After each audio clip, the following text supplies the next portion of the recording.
আজকে আমাদের হাতে একটি মোটো ই কত আছে E4 প্লাস। E4 প্লাস একটি মডেলের ফোন এসেছে, যে ফোনটি আমাদের একটি স্টুডেন্টস নিয়ে এসছে। প্রবলেম কি হয়েছে ফোনটিতে বলো?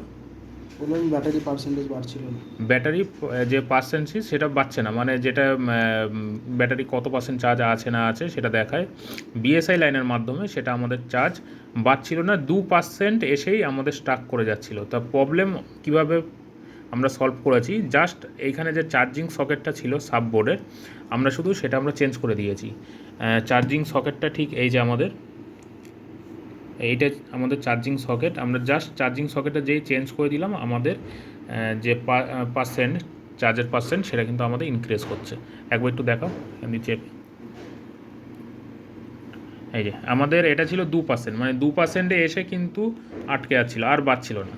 তো এটা এখন 8% হয়ে গেছে 10 মিনিটের মধ্যে। তো এইভাবে আমাদের এই যে 9% হয়ে গেল, এইভাবে আমাদের এই প্রবলেম আসলে আমাদের সলভ করতে হবে চার্জ ইনক্রিজ না করলে। চার্জে দীর্ঘ সময় ধরে বসিয়ে রাখার ফলেও যদি চার্জ না উঠছে। এছাড়াও প্রবলেম বিএমএস বোর্ডেও থাকে, অনেক সময় ফিউজ রেজিস্টারটি জাম্পার দিলেও হয়ে যায়। সাববোর্ডেও ডিপিডিএম লাইনের সমস্যা থাকলে আমরা সাববোর্ড চেঞ্জ করতে পারি, সেক্ষেত্রেও আমাদের সলভ হয়ে যায়।